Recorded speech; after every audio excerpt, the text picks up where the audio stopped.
Hall में कतार से छोटे छोटे बेड लगे थे, जिन पर मासूम बच्चे दिन भर की थकान के बाद सुकून की नींद सो रहे थे। यहाँ सारे बच्चे वही थे जिनके पास माँ का दुलार और बाप का सहारा नहीं था। तभी एक बच्चा नींद में चीख कर उठा, मेरी माँ को बचाओ, वह आदमी मेरी माँ को ले जा रहा है। वार्डन दौड़ती हुई उसके पास आई और उसे सीने से लगाकर बोली, बेटा डरो मत, ये बस एक बुरा सपना है।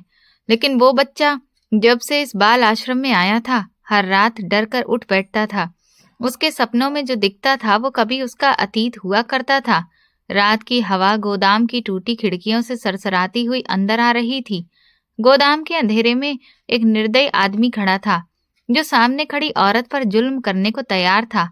वो औरत उसके सामने हाथ जोड़कर रहम की भीख मांग रही थी। उसकी सांसें तेज थीं, जैसे कोई पुरानी दीवार किसी भी वक्त गिर पड़े।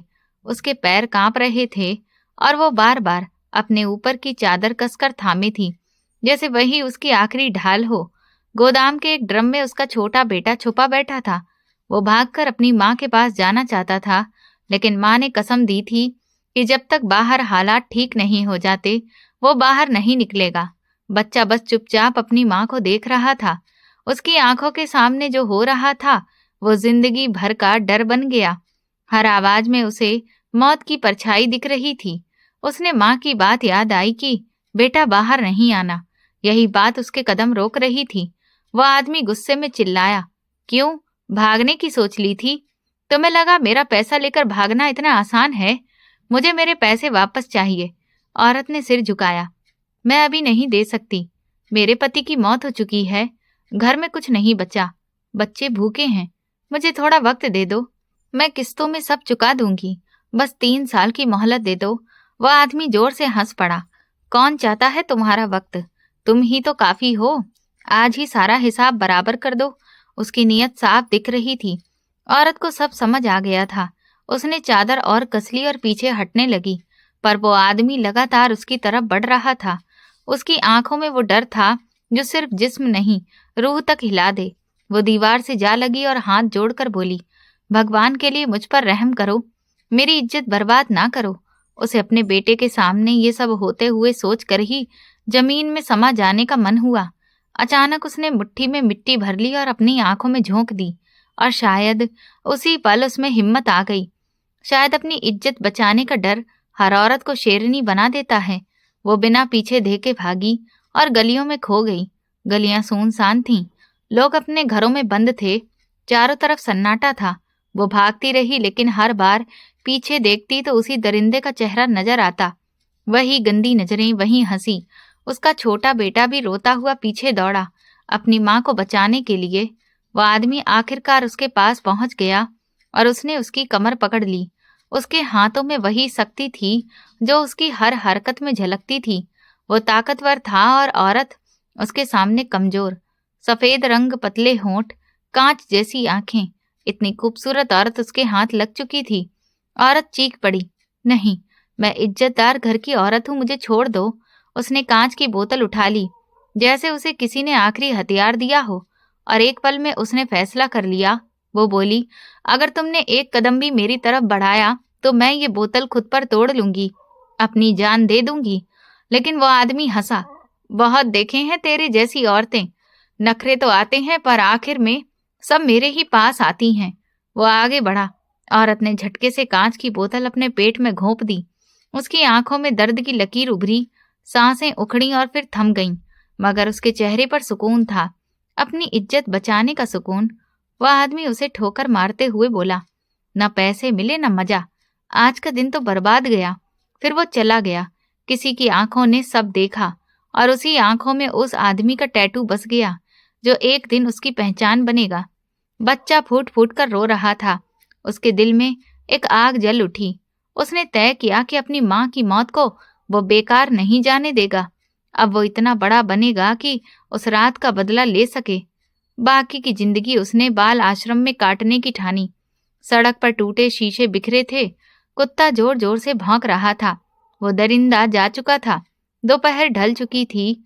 सूरज की आखिरी किरणें आसमान को खून जैसा लाल रंग दे रही थी। गली के कोने पर एक पुरानी लकड़ी की कुर्सी पर एक बूढ़ा आदमी बैठा था। बेचैन होकर बार बार इधर उधर देख रहा था। उसके चेहरे की झुर्रियां वक्त की मार की गवाही दे रही थीं।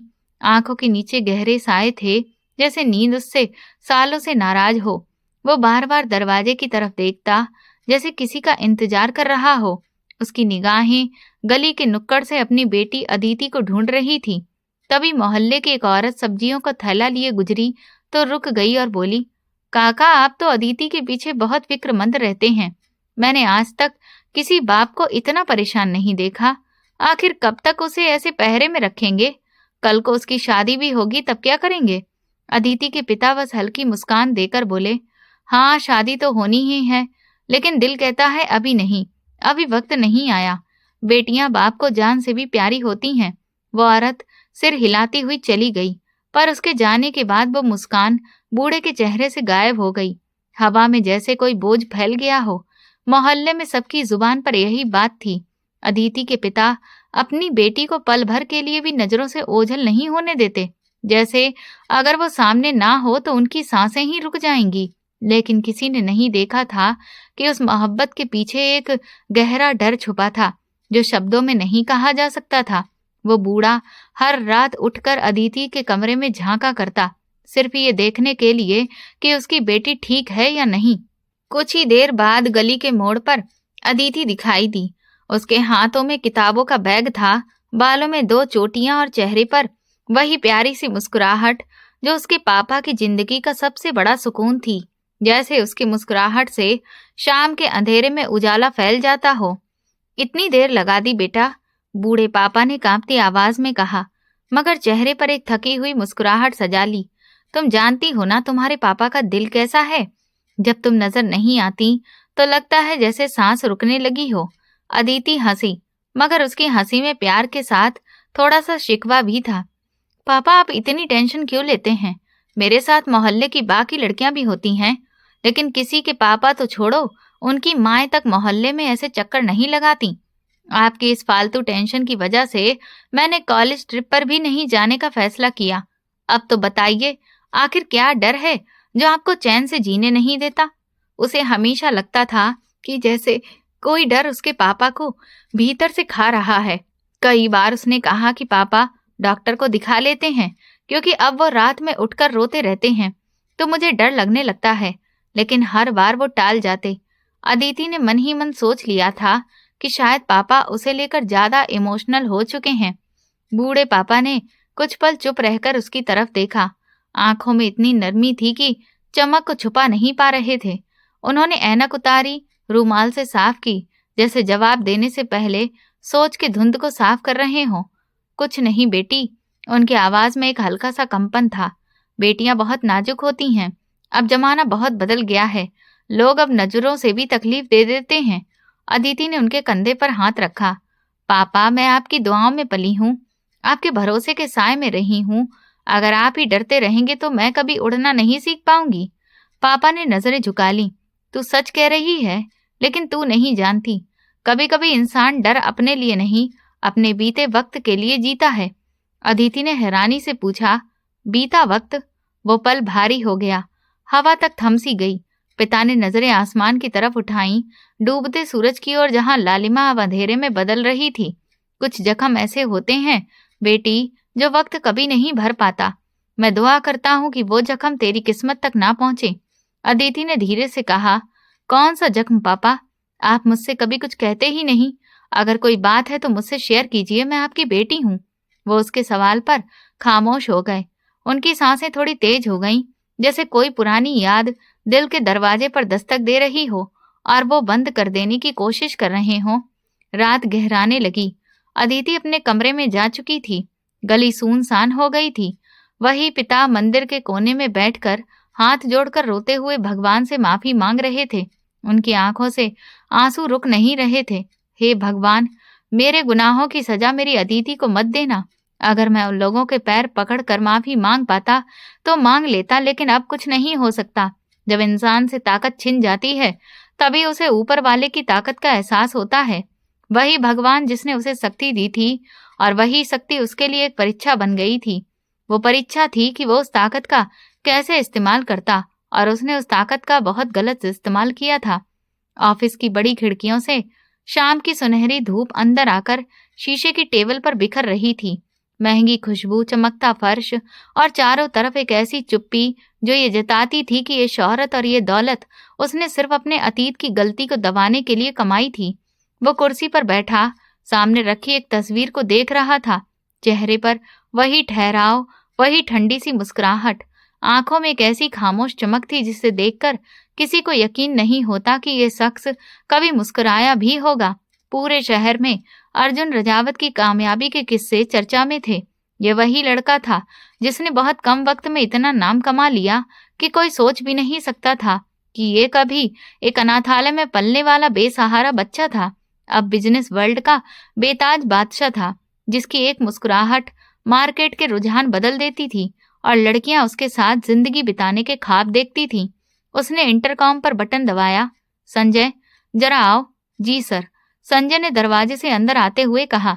अर्जुन रजावत ने टेबल पर रखी तस्वीर उठाई, उंगलियों से उसके किनारों को छुआ और आंखों में नफरत भरी चमक के साथ बोला, मुझे इस लड़की के बारे में सब कुछ जानना है, हर बात, हर डिटेल। संजय ने तस्वीर की तरफ देखा। उसमें एक मासूम सी लड़की थी, 2 चोटियां, आंखों में हैरानी और मुस्कुराहट में भोलापन। वो किसी आम कॉलेज की लड़की लग रही थी। न कोई फैशन, न दिखावा, बस एक सादगी जो अब बहुत कम देखने को मिलती है। जी सर, मैं पता करवाता हूँ। लेकिन सर, ये है कौन? अर्जुन हल्का मुस्कुराया, मगर उसकी मुस्कुराहट में ठंडापन था। वो सवाल अभी तुम्हारे लिए नहीं है संजय, बस जितना कहा है उतना करो। संजय ने मुस्कान छिपाते हुए कहा, जी सर, और मन ही मन खुश हुआ कि शायद उसका बॉस भी अब शादी वगैरह के बारे में सोचने लगा है, वरना उसे देखकर तो लगता था जैसे उसे जिंदगी में किसी की जरूरत ही नहीं। अर्जुन ने उसकी तरफ देखा और बोला, तुम्हारे जोक्स हमेशा गलत वक्त पर याद आते हैं। जी सर, माफ कीजिए। संजय फौरन सीधा हो गया।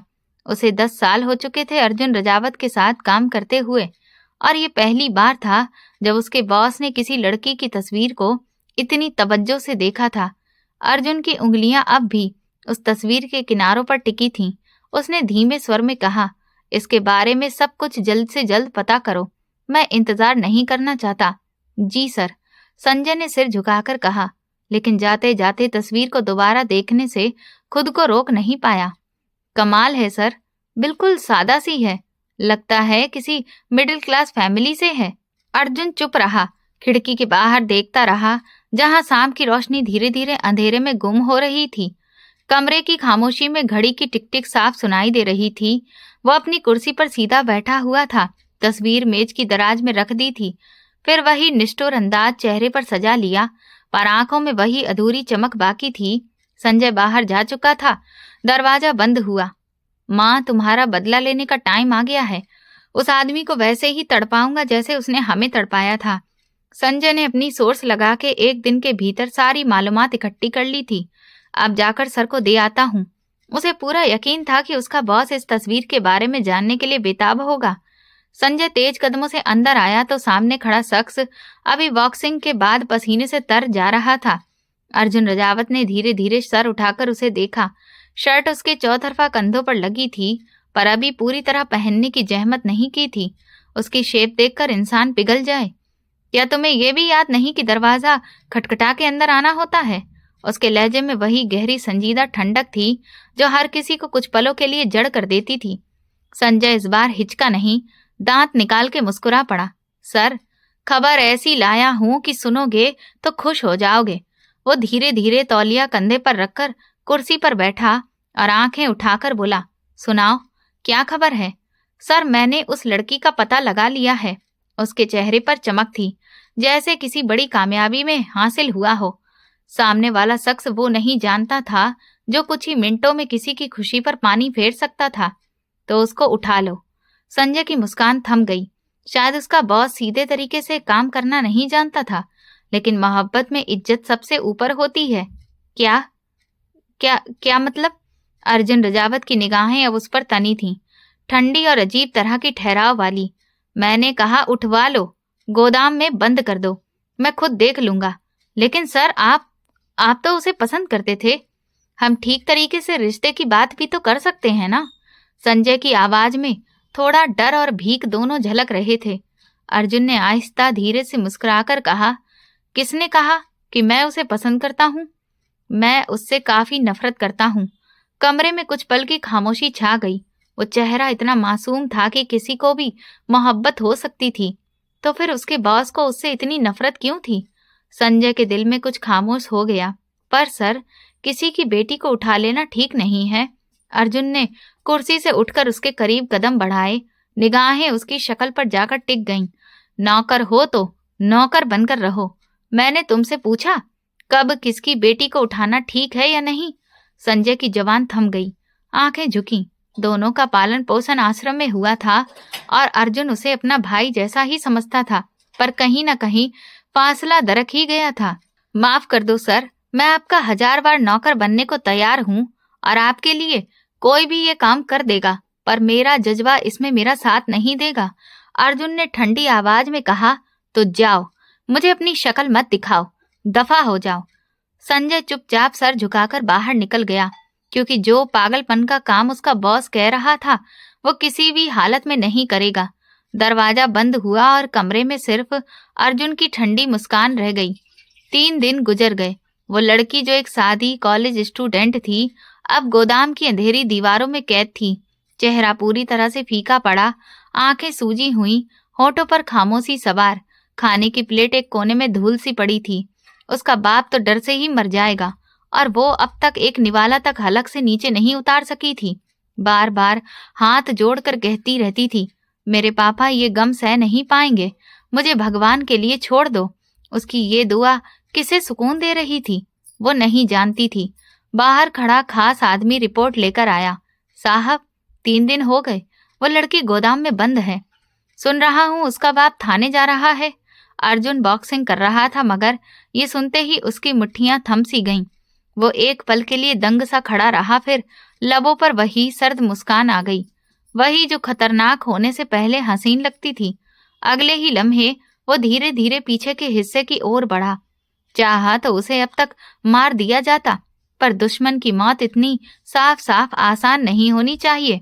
उसे भी ऐसे तड़पाना चाहिए जैसे उसने हमें तड़पाया था।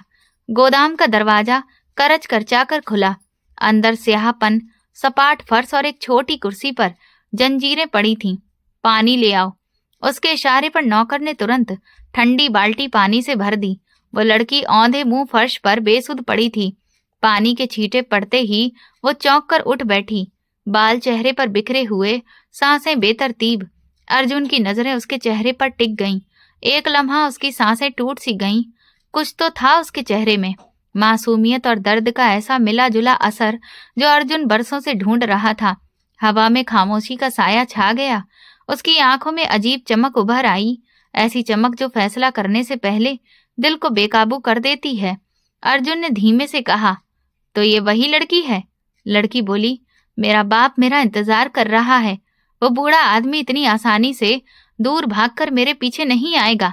मैं आपसे हाथ जोड़कर विनती करती हूँ, मुझे यहाँ से जाने दो। वो खौफ से उसकी तरफ देखकर उसके पैरों में गिर पड़ी, पर अर्जुन ने ठोकर मारकर उसे दूर भगा दिया, जैसे कि वो कोई गंदगी हो। तुम्हारे पापा की हिम्मत इतनी मजबूत है, इतने जल्दी मरने वाले नहीं हैं। तुम्हें भूल जाना होगा। अब तुम अपनी जिंदगी में उनका चेहरा भी नहीं देख सकोगी। मेरे पापा के साथ क्या किया आपने, बताइए।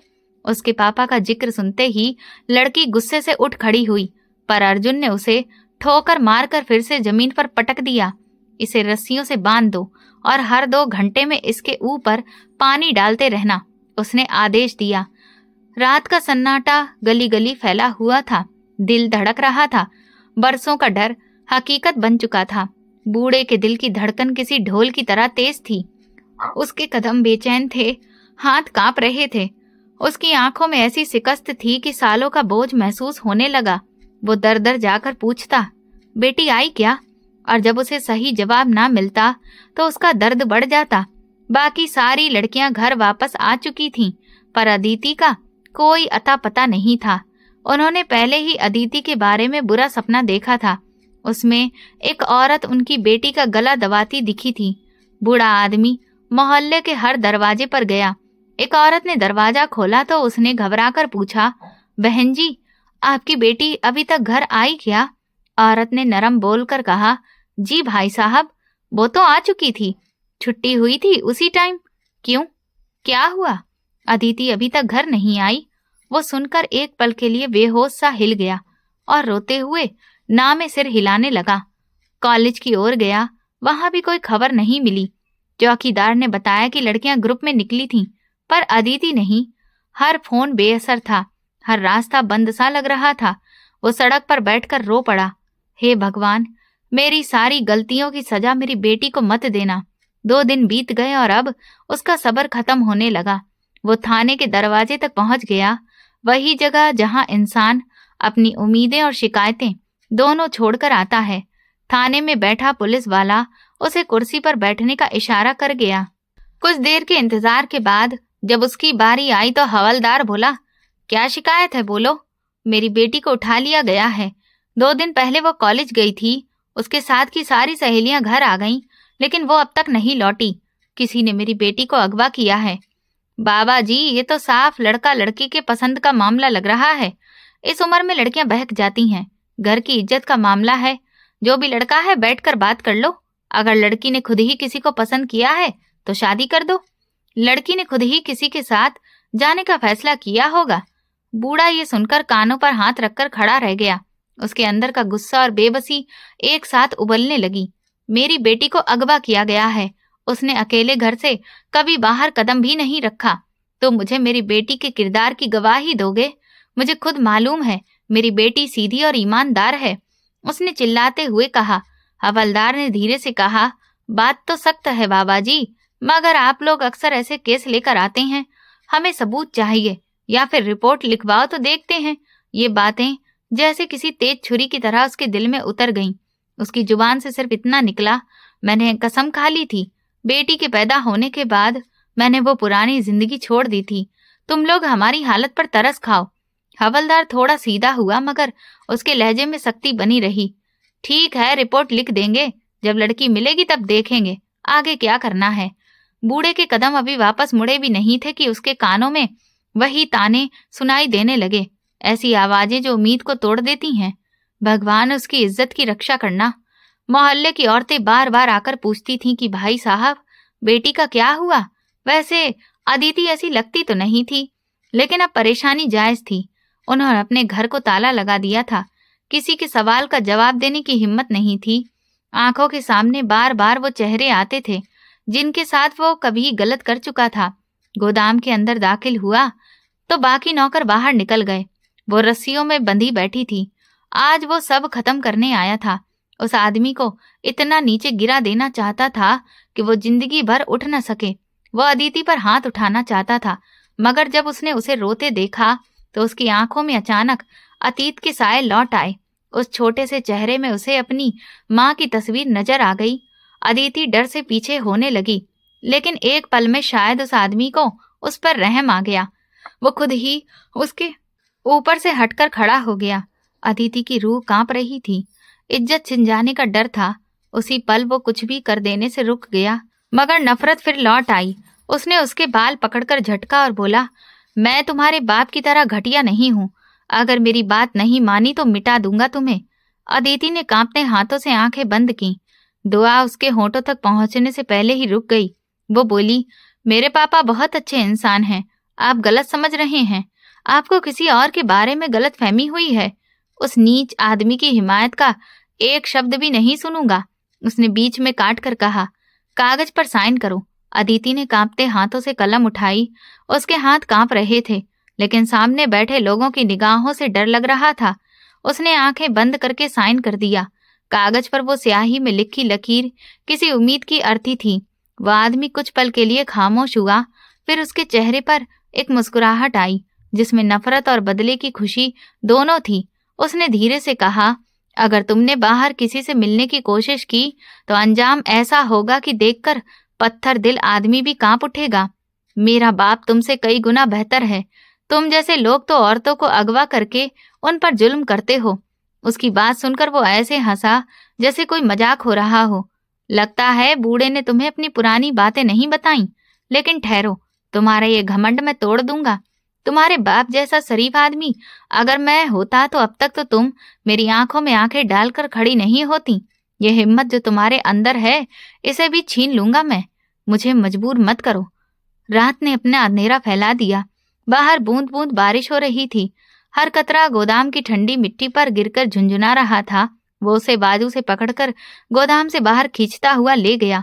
अदिति उसे छोड़ देने की मिन्नतें कर रही थी, लेकिन उसने बारिश में खड़ा करके वो खुद अंदर चला गया और बोला, आज रात शादी का जश्न यहीं मनाओ। नहीं नहीं, मुझे सर्दी लग जाएगी, मैं अंदर ही ठीक हूँ। लेकिन उसने उसकी बात की परवाह किए बिना अंदर महलनुमा घर का दरवाजा बंद कर लिया।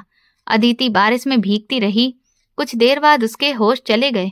चांद की हल्की रोशनी फैल रही थी जब अदिति के पापा के घर के बाहर एक सफेद लिफाफा मिला। लिफाफा खोलते ही कागज पर लिखे शब्दों ने उसका दिल हिला दिया। हाथ कांप गए, माथा पसीने से भर गया और सांस रुक सी गई। अगर अपनी बेटी से मिलना चाहते हो तो मेरे बताए पते पर पहुंच जाओ। अदिति के बिना 3 रातें बीत चुकी थीं। हर रात उसके दिल ने एक नई पीड़ा को झेला था और हर सुबह एक नया डर जन्म लेता था। वो घर के गार्डन में खड़ा था जब सामने एक साया सा उभरा। साया धीरे धीरे उसकी तरफ बढ़ा और बोला, बताओ क्यों मेरी बेटी को अगवा किया। उसकी बात सुनकर अर्जुन हल्का सा मुस्कुराया, जैसे सामने वाले के दर्द का मजा ले रहा हो। बता दूंगा, पहले बैठ तो जाओ। खेल खेलने का तो बहुत शौक है ना तुम्हें। ससुर जी, इतनी जल्दी किस बात की है? आखिर आपके दामाद का ही घर है। उसके होठों पर बीते वक्त के जख्मों वाली वही तीखी मुस्कान थी। कौन हो तुम? आदमी ने कांपते हुए पूछा।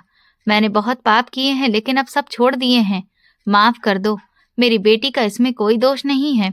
सामने वाला खामोश रहा। उसकी आंखों में गुस्सा और दर्द दोनों झलक रहे थे। वो बोला, तुम्हें यूं हाथ जोड़कर माफी मांगते देखकर मुझे सुकून मिल रहा है।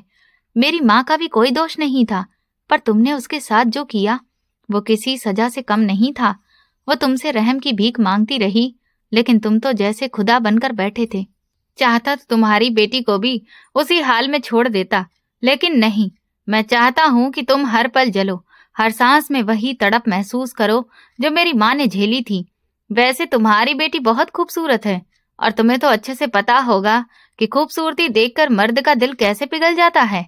उसके आवाज में ठंडापन था, लेकिन वो ठंड किसी जलती आग जैसी लग रही थी। तभी अंदर से अदिति की धीमी लेकिन दर्द भरी चीख सुनाई दी। बूढ़ा आदमी कांप गया। उसकी आंखों में डर उतर आया। वो उठना चाहता था, पर सामने वाले ने बेल्ट झनकाई और बोला, बैठ जाओ। वो फिर कुर्सी पर ढह गया। दिल बेचैन था, लेकिन शरीर जैसे किसी आदेश का गुलाम बन गया था।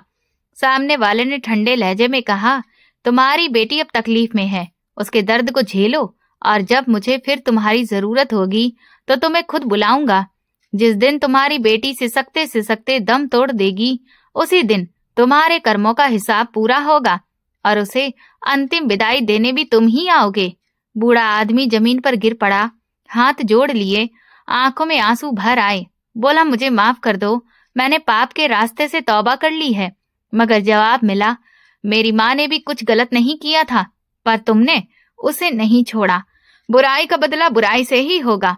भगवान पाप माफ कर देता है, पर इंसान नहीं, और मैं भी अब इंसान हूँ, खुदा नहीं। जितनी देर मैं तुम्हारा चेहरा देखूंगा, तुम्हारी बेटी की सजा उतनी बढ़ेगी। उसने नौकरों को इशारा किया और नौकरों ने बूढ़े को पकड़कर बाहर फेंक दिया। बोला, इसे बाहर निकालो और दोबारा अंदर मत आने देना। वह आदमी रोने लगा। उसके दिल में डर समा गया था। जब उसकी बेटी को उसकी सच्चाई पता चलेगी तो वो अपने बाप को कितना गिरा हुआ आदमी समझेगी। अपने जवानी के दिनों में वो सूद पर पैसे देता था, गरीबों से ज्यादा ब्याज लेकर उनका खून चूसता था। वो बूढ़ा दबंग किस्म का आदमी था। तब अपने गुंडे पाल रखे थे ताकि लोग उससे डरें। एक बार एक बीमार आदमी ने उससे कर्ज लिया, फिर वो मर गया। उसकी बीवी पर उसने बुरी नजर डाल दी। फिर इस आदमी की अपनी पत्नी की मौत और उसकी छोटी सी बेटी की आंखों में जो डर था, उसने उसकी जिंदगी उलट दी। वक्त के साथ उसने सब छोड़ दिया, लेकिन वो गरीब औरत उसके सपनों में आती, अपनी इज्जत को बचाने की कोशिश करती। आज वो सपना हकीकत बन गया था। बूढ़ा जमीन पर बैठा फूट फूट कर रो रहा था। उधर अंदर अदिति बुखार में तप रही थी, दुआ कर रही थी कि भगवान इस शैतान को मौत दे दे, ताकि उसे फिर कभी इसका चेहरा ना देखना पड़े। तभी दरवाजे की दस्तक हुई और वो अंदर आया। उसकी आवाज में खुरदरापन था। सुनो अदिति, तुम्हारे पिता आए थे, बहुत गिड़गिड़ा रहे थे, पांव पकड़ रहे थे, माफी के लिए। अदिति का दिल जोरों से धड़कने लगा। वो अपनी तकलीफ भूलकर बोली, पापा कहाँ हैं? मुझे उनसे मिलना है। वो उठने लगी मगर कमजोरी से गिर गई। अर्जुन ने उसका हाथ पकड़ लिया और हल्की मुस्कान के साथ बोला, बीबी, तुम्हें मुझसे इजाजत तो मांगनी थी ना। उसके लहजे से डरकर अदिति कांप उठी। उसने चीखने की कोशिश की, लेकिन अर्जुन का भारी हाथ उसके मुंह पर आ गया और आवाज गले में ही रुक गई। वो उस पर हावी हो चुका था। अदिति ने आंखें फाड़ कर देखा। उसकी रीढ़ की हड्डी में झुरझुरी सी दौड़ गई। अर्जुन उसके करीब आया और बोला, चलो अब बताता हूं कि मुझसे बिना इजाजत जाने की कीमत क्या होती है। वो खुद पर काबू पाने की कोशिश करती रही, लेकिन सब बेकार। वो अब एक दूसरे के इतने करीब थे कि बीच की सारी हदें टूट चुकी थीं। अदिति ने खुद को झटका, जल्दी से कंबल ओढ़ लिया। उसके आंसू सूख चुके थे। अर्जुन उठा, शर्ट पहनी और एक ठंडी सांस लेकर खुद से बोला, मेरा ऐसा करने का इरादा नहीं था, लेकिन वो मेरी बीवी है। गलत क्या किया मैंने? अदिति बोली, तुम इंसान नहीं हो, तुम्हारे अंदर इंसानियत मर चुकी है। वो हंस पड़ा और बोला, सब शादी के बाद ही हुआ है, वरना तुम्हारा बाप मेरी माँ की इज्जत बर्बाद करने वाला था। अदिति के दिल में जो डर बैठा था वो अचानक उठकर बैठ गई। तुम झूठ बोल रहे हो, मुझे तुम्हारी बातों पर भरोसा नहीं। उसने गुस्से और घबराहट से कहा, क्यों भरोसा नहीं करती? आज की वीडियो देख लो, तुम्हारे बाप ने खुद माना है, मेरे पैरों में गिरकर माफी मांगी थी, कह रहा था मेरे गुनाहों की सजा मेरी बेटी को मत देना। अदिति के पूरे शरीर में सिहरन दौड़ गई। उसके दिमाग में अपने पिता का वो चेहरा घूम गया जो कई रातों तक बेचैनी में उठकर बैठ जाया करते थे, जैसे कोई पुरानी याद उन्हें परेशान करती हो। वो बिल्कुल सुन्न पड़ गई। दिल को सुकून नहीं था, बस अंदर से कुछ टूट गया था। थोड़ी देर बाद कमरे के बाहर कदमों की आवाज आई। संजय अंदर आया। उसके चेहरे पर गुस्सा और बेचैनी थी। वो सीधा अर्जुन रजावत के सामने जाकर खड़ा हो गया। अर्जुन, मैं तुम्हें ये गलत काम नहीं करने दूंगा। ये क्या कर रखा है तुमने? अदिति को क्यों बांध रखा है? अर्जुन की आवाज में ठंडापन था, लेकिन उसमें हल्की झुंझलाहट भी थी। क्या तुम्हें अपने मालिक से बात करने की तमीज नहीं? इतनी बेतकल्लुफी से क्यों बोल रहे हो? क्या मैं अब तुमसे मशवरा लूंगा? संजय ने एक लंबी सांस ली, फिर बोला, हाँ, नहीं है मुझे तमीज, क्योंकि मैं तुम्हारा नौकर नहीं, तुम्हारा दोस्त हूँ। बचपन से तुम्हारे साथ बड़ा हुआ हूँ। मुझे यकीन नहीं होता कि मेरा दोस्त इस हद तक गिर जाएगा। अर्जुन का चेहरा सख्त हो गया। वो बीवी है मेरी। संजय बोला, तो फिर उसे अपने घर वालों से मिलने क्यों नहीं देते? उसके बाप को धक्के मारकर घर से क्यों निकाला? जहाँ रिश्ता बनता है वहाँ इज्जत दी जाती है, ऐसा बर्ताव नहीं किया जाता। कमरे में सन्नाटा छा गया। अर्जुन ने चेहरा झुका लिया। कुछ देर तक चुप रहा, फिर धीरे धीरे बोलना शुरू किया। उसने वो सब बताया जो उसने बरसों से अपने दिल में दबा रखा था। वो दर्द, वो नफरत जो बचपन से उसके अंदर बैठ गई थी। संजय सब सुनता रहा। उसकी आंखों में नमी आ गई। उसने गहरी सांस ली और बोला, तेरे साथ जो हुआ वो बुरा था, लेकिन इसमें अदिति का क्या कसूर है? तेरी माँ कभी भी तेरे इस काम से खुश नहीं होगी। बता, क्या तुझे सच में सुकून मिला? अर्जुन ने आंखें बंद कर ली। दीवारें भी जैसे खामोश हो गईं। हाँ, सुकून मिला है, उसने कहा, लेकिन उसकी आवाज खुद उसकी बात का झूठ बयां कर रही थी। संजय ने गुस्से से कहा, झूठ बोल रहा है तू, और कमरे से बाहर चला गया।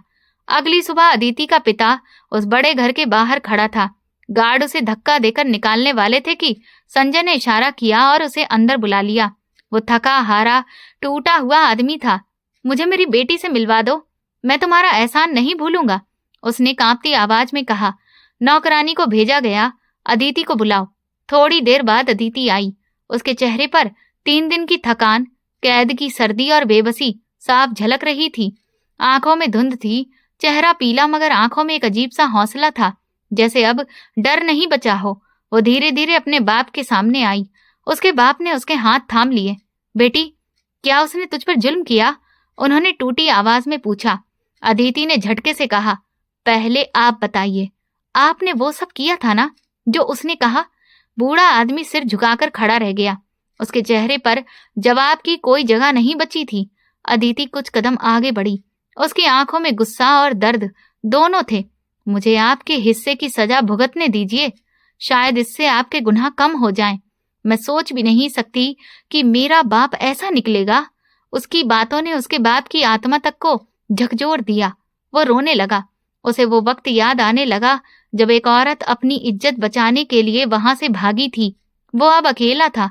बस अदिति की बचपन की मुस्कुराती तस्वीर हाथ में थी। आंखों से आंसू बह निकले। मैंने तौबा की थी, उसने रोते हुए कहा। मैंने सब छोड़ दिया था, पर सजा बाकी थी। उसकी सांसें टूटने लगीं और फिर एकदम सन्नाटा छा गया, जैसे रूह ने जिस्म को छोड़ दिया हो। अगली सुबह मोहल्ले के लोग उसके घर के बाहर जमा थे। अंदर फर्श पर सफेद चादर में अदिति के पिता की लाश पड़ी थी। लोग धीमी धीमी बातें कर रहे थे। बेटी नहीं मिली, गम में मर गया होगा। बेटी के दर्द ने मार डाला बेचारे को। कुछ के चेहरे पर अफसोस था, कुछ बस तमाशा देख रहे थे। किसी को अंदाजा नहीं था कि वो बूढ़ा हर दिन थोड़ा थोड़ा मरता रहा था। जब ये खबर अर्जुन रजावत तक पहुंची तो उसने पहले सोचा कि यह बात अदिति को ना बताई जाए, लेकिन फिर खुद गया और बोला, जा सकती हो, अब तुम्हें कोई नहीं रोकेगा। अदिति ने उसकी तरफ देखा। उसकी आंखें बिल्कुल खाली थीं, जैसे अंदर कुछ बाकी ही ना हो। वो बाहर निकली। धूप उसके चेहरे पर पड़ी, लेकिन उसमें अभी भी गर्माहट नहीं थी। रास्ते के लोग उसे देखते रहे। एक बेटी जो अब अपने बाप की मिट्टी से मिलने जा रही थी। शमशान की उस जगह पर पहुंचकर वो दो घुटनों पर बैठ गई। मिट्टी की राख अभी भी गर्म थी। उसने हाथों से थोड़ी सी राख उठाई और बोली, बाबा, आपने ऐसा क्यों किया? उसकी आवाज हवा में खो गई। आंखों से आंसू गिरते रहे, मिट्टी भीगती रही। भगवान आपकी मंजिलें आसान करें, उसने धीरे से कहा और अपने होठों पर हाथ रख लिए। काफी देर बाद जब वो थोड़ा संभली तो वापस अर्जुन रजावत के घर लौटी। यहाँ लौटना तुम्हारा अपना फैसला है, अर्जुन ने कहा। अब मैं तुम्हें जाने नहीं दूंगा। एक बार आजादी दी थी, तब भी तुम यही लौटी हो। अदिति ने कुछ नहीं कहा, बस चुपचाप अपने कमरे में चली गई। कुछ दिन बीते। दोनों के बीच थोड़ी बहुत बात होने लगी। अदिति ने अर्जुन से उसकी माँ के बारे में पूछा और कहा, किसी औरत के साथ ऐसा करना बहुत बड़ा पाप है। ऐसा गुनाह कोई नहीं माफ करता। 5 साल गुजर गए। वक्त ने जैसे सारे जख्मों पर मरहम रख दिया था। अब जिंदगी धीरे धीरे पटरी पर आ गई थी। हॉस्पिटल के साफ सुथरे फर्श पर एक नन्ही सी बच्ची अपने बाप अर्जुन रजावत की उंगली पकड़े चहकते हुए चल रही थी। वो वही आदमी था जिसकी आंखों में कभी आग थी, अब उनमें बस सुकून था। मम्मी बस आने वाली हैं, उसने मुस्कुराते हुए कहा और घड़ी की तरफ देखा। दरवाजे से डॉक्टर अदिति बाहर आई, सफेद कोट में, माथे पर हल्की सी गंभीरता, लेकिन होठों पर वही नरम मुस्कान। वो मरीज से बात करके बाहर आई ही थी कि अर्जुन ने मजाकिया लहजे में कहा, मैडम, आपका इंतजार करते करते हमें और हमारी राजकुमारी को भूख लग गई है। अदिति मुस्कुरा दी। मुझे पता है, लेकिन मरीज भी तो मेरे लिए बच्चों के जैसे हैं ना, थोड़ा वक्त तो उन्हें देना ही पड़ता है ना। इतने में उनकी बेटी खिलखिलाकर बोली, मम्मा, आप तो मोटी हो गई हैं, आपको भी भूख नहीं लगती है क्या? अर्जुन ने हैरानी से अदिति की तरफ देखा, फिर दोनों हंस पड़े। अदिति के होठों पर हल्की सी शर्मीली मुस्कान सी थी। भगवान ने उसे एक बार फिर माँ बनने का आशीर्वाद जो दिया था। अब जिंदगी में न दर्द बचा था न डर, बस सुकून था, जैसे कोई लंबा तूफान थम गया हो और अब बस सुकून ही सुकून और खुशियां हो। ये पूरी कहानी काल्पनिक है। इसका किसी भी व्यक्ति, स्थान या वास्तविक घटना से कोई संबंध नहीं है। इसका उद्देश्य केवल मनोरंजन, शिक्षा और सस्पेंस आधारित कहानी को प्रस्तुत करना है। तो दोस्तों, आपको हमारी ये कहानी कैसी लगी मुझे कमेंट सेक्शन में जरूर बताएं। मेरे चैनल को सब्सक्राइब कर वीडियो को लाइक कर दें और वीडियो को हाइप भी दें। और ऐसी और भी रोमांचक कहानियां सुनने के लिए मेरे चैनल के साथ बने रहें। धन्यवाद।